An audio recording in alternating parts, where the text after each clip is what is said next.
Fidèles téléspectateurs de DS-Sport TV, la passion du sport, bonjour à tous. Nous sommes ici à Tivaouane pour vous faire découvrir des jeunes talents, des jeunes qui incarnent l'avenir du football sénégalais. Qui sont-ils? Qui les encadre? waaye tamit dinañ leen wax ci biir académie bi nga xamante ne nag daal dinañ ko seeti moom mooy ban académie ak kan moo ko moom kañ lañ ko créé topp leen ma lépp dina daal di reer fii nii. Je dirais depuis cette année officiellement, mais depuis comme bu ñu nekkee à Dakar, donc on travaille en synergie donc pour la suivi et le traitement des joueurs. waaw bon je pense que ni peut-être dafa nekk suñu monde, donc je ne dirais pas que c'est difficile. Parce que travailler avec les académies, c'est pas pareil à travailler avec les clubs traditionnels. Parce qu'avec les académies, en plus, c'est beaucoup plus, comment on dit, strict. Parce que il a géré le traitement, le suivi médical des joueurs blessés, le conseil hygiéno-diététique, après c'est une suivi. Suivi, c'est rapproché. Suivi, il faut être présent à l'entraînement.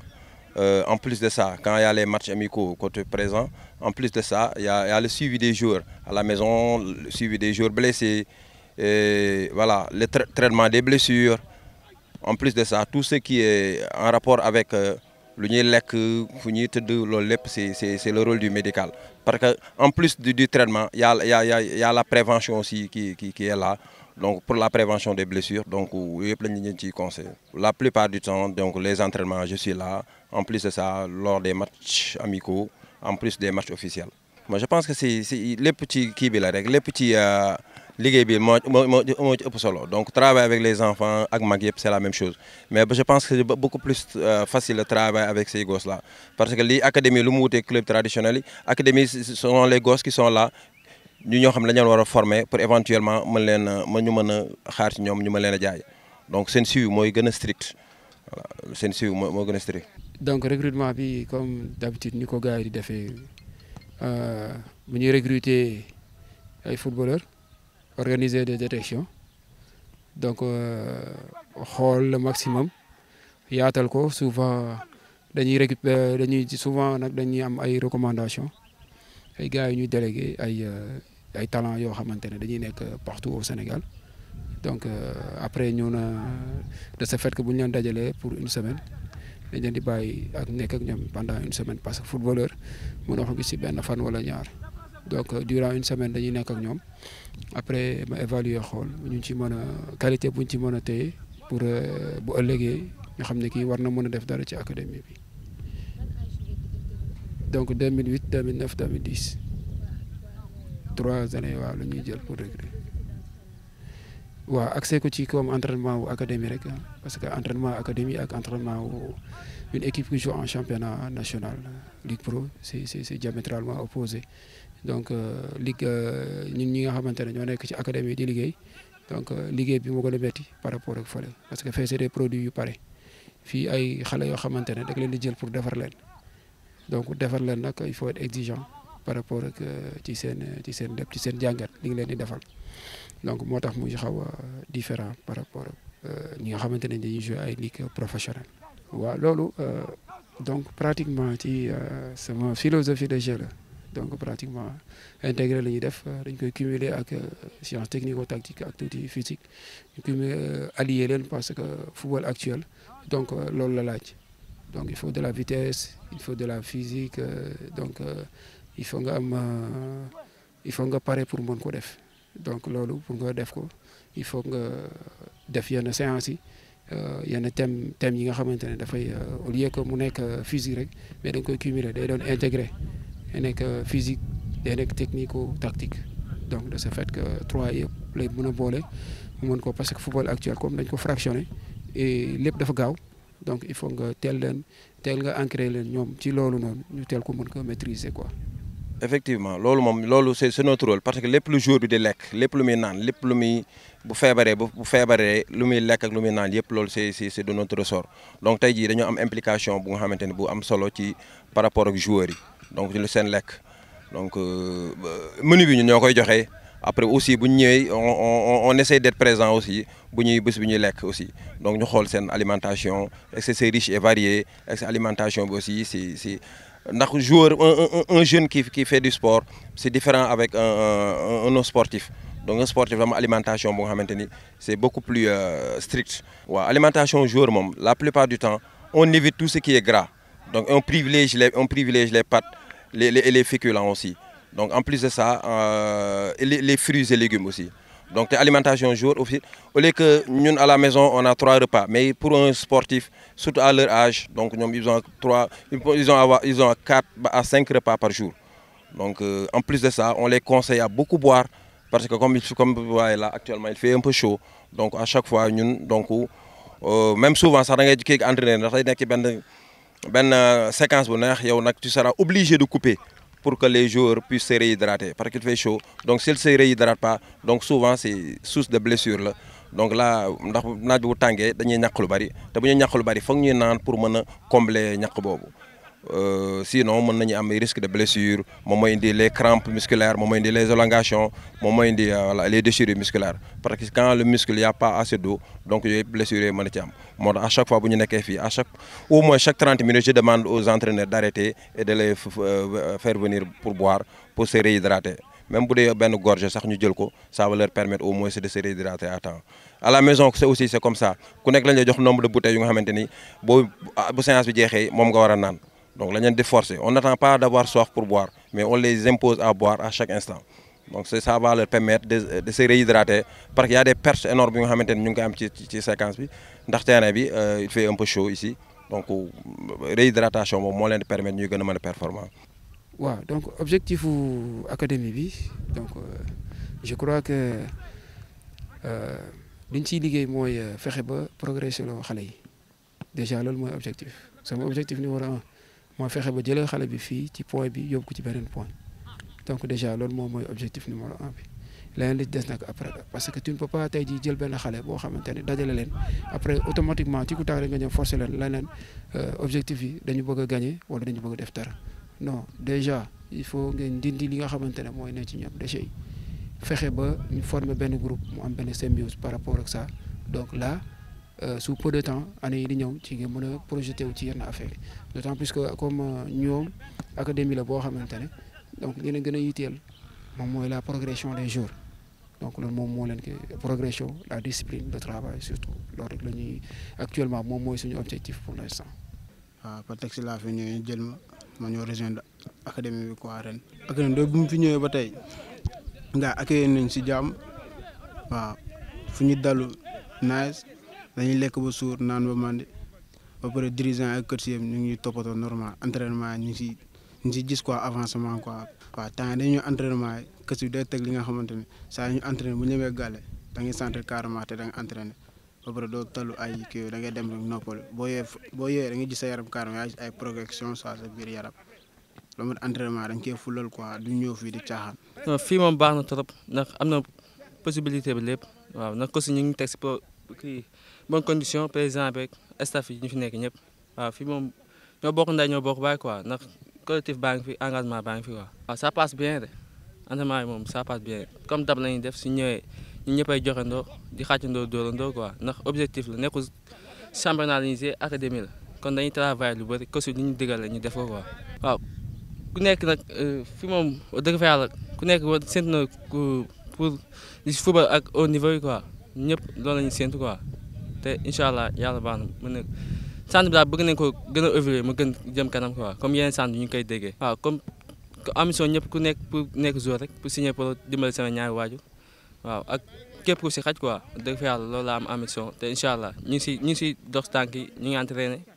waaw lu mu war daal football lu mu war ñu koy ñi mataluñ lépp mais ñu ngi kiy jéem daal pour matal lépp waaw c'est bon lépp amul lu manqué wax dëgg fa yàlla président teg nañ si bonne condition repas yi dañuy toog sax day nekk si néeg bi sax ñu woo ñu pare pour lépp pare na quoi voilà suñu ñëwee rek après dañuy toog instant ñu nekk salle bi ak yooyu noonu yëpp wax dëgg fa yàlla teg nañ si très bonne condition waaw kon nag ñun nag li ñu ko mënal pour yëkkati kii équipe bi pour ñu dégg fa kawe kawe te incha allah ñu si tànk quoi nag aussi ñu ñuy teg lépp wax dëgg fa yàlla. bu ma ñëwee xam nga nit rek boo nekkee xale nga am xol bu rafet rek foo dem rek mën nga nekk ak ñeneen quoi dama ñëw fekk nit ñi nekk benn xam nga ñu bëggante ñëw loo ma bu ma ñëwee fii nii quoi man affaire bi sonalu ma noonu quoi damaa ñëw rek intégré ak ñoom rek miinante ak ñoom si jàmm nekk ak ñoom à l'aise man sama objectif académique quoi daa ñëw fii xam nga bu ñëw suul samay tànk signé pro quoi tere samay waajur loolu ma tax jóg quoi jamono jii ne loolu ma def foo waruma. Pogba ma koy suivre Thiago Alcantara maa ngi suivre tamit. non seen style de jeu tamit ak fi ñu déplacé comme poste bu may jouer quoi comme su may doon idole kon poste boobu laa koy jëlee quoi moo tax dama leen seetaan lu bëri wax dëgg fa yàlla li ñuy jouer tamit dama si gis sama bopp quoi moo tax su ma ñëwee terrain damay jéem a di su ma toogee sama téléphone dama leen seetaan su ma jéemee terrain damay jéem a di comme yi ñuy def quoi ma koy jéem di ko kii nii benn la waaw ba muy ñëw quoi. waaw football moom dëgg fa yàlla loo xaar moom du la fekk quoi ndax mën naa wax ne ndogal la rek mais mën na gënoon vigilant ndax football soo ko def comme su nekkul sax agent mën nga am kilifa su nekkul sa nijaay wala sa papa yooyu noonu pour mu lay jiite ndax du la wax test rek nga ne da ngay dem su la waxee test mën nga woo ne ah dama am agent waxala moom léegi kooku moom su waxee moom amaana kooku mu xam na wala après da lay wax ne lii baax na wala lii baaxul mais tax football il faut ñu patient rek ndax dara xëyul sotti dañuy ñëw rek nànk-nànk sama moom joueur yëpp laay waxal quoi nañ patienté rek dëgg fa yàlla ndax lu jot yomb yàlla moom soo nee football da ngay lekk da nga koy lekk si xaalisam mënoo wax ba door a lekk ndax lépp patience rek ak entraînement waaw déggal say ñaari waajur ak lépp nag nga jox ko si loxo yàlla quoi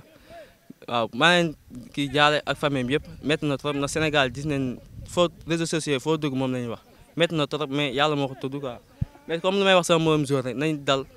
comme test su leen ko waxee comme nañu am kilifa quoi ndax joueur mënu defal lépp boppam il faut mu am njiit su nekk sax sa papa wala sa nijaay wala sa coach suñu waxee test yow jël sa ngay wax am naa kilifa wax la moom léegi kooku noonu su baaxee dina la wax su bonee dina la wax. académie bi bon ça fait 3 ans maa ngi liggéey ci académie bi mais bon cette année laa ko indi à Tivaouane mais j'étais basé à Mbao collaboré ak benn club bu nekk foofu bu ñu tuddee IFA bon on avait signé un contrat de 2 ans. Mais on a trouvé nécessaire de déplacer l'académie parce qu'à Dakar, il n'y avait pas trop d'espace pour le travail, et voilà, logistique, c'était très compliqué. C'est là qu'on a déplacé Indico Tivaouane. Je remercie de passage le président qui était à Mbao. Bon, depuis 2 ans, voilà, on a de très bons résultats là-bas. Mais bon, comme je l'ai dit, c'était un peu compliqué à la logistique, les enfants étaient tout le temps. Moo tax ma déplacé académie bi indi ko au niveau de Tivaouane comme man je suis de Tivaouane quoi. Staff bi c'est un nombre de voilà de 7 parce que am na entraîneur principal ak entraîneur 2 entraîneurs adjoints am na un médecin am na aussi un intendant ak ñi nga xamante ne ñu ngi liggéey ci académie bi nii mooy femme de ménage ñi nga xamante ni ñooy toppatoo tout ce qui est voilà pour bien-être joueurs yi. Local bi actuellement am nañu internat am nañ 22 joueurs yoo xamante ne ñu ngi nekk en place ak bon effectif bi c'est pas encore bouclé c'est pas encore bouclé mais bon on a prévu un effectif de 27 maximum 30 jours mais 22 jours ñooy nekk ci académie ñooy logé ci académie bi quoi li ñu ci des bon comme Tivaouane lañ dëkk dañ leen di bàyyi bu ñu entraîné ñu dem ñibbi quoi. recrutement moom c'est partout au Sénégal am na ay joueurs yu jugee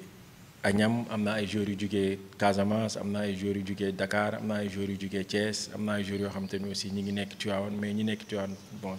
sont pas nombreux quoi bëriwuñu. waaw bon ñi ngi koy xalaat à l'avenir parce que bon ku ni club di nga xalaat voilà cadet junior senior mais bon ñun on a préféré prendre des juniors faire les jouer en senior. Année prochaine bon ñu ngi am aussi ñoo xam ne ñi ngi yor ay académie fii au niveau de Tivaouane waxtaan ak ñoom au moins ñu jéem a construire am benn équipe bu cadette boo xamante ni base bi c'est local quoi.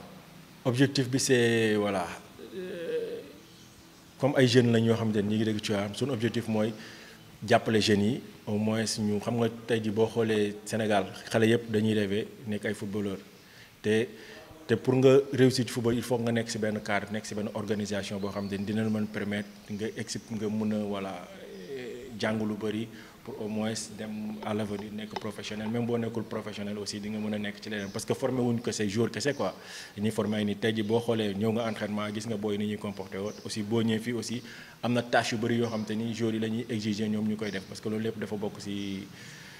ci formation bi quoi mais objectif bi mooy préparer ay jours pour ñu dem en Europe. waaw mun naa ni c'est une première mu am académie boo xamante ne dafa basé wu fii Tivaouane loger ay joueurs parce que tey jii ñu ci bëri bon ay école de football la ñu yor mais après jour yi dañuy obligé di dem ay Dakar wala ñu dem ci yeneen centre yi te bu ñu demee ci centre yi nekk à Dakar des fois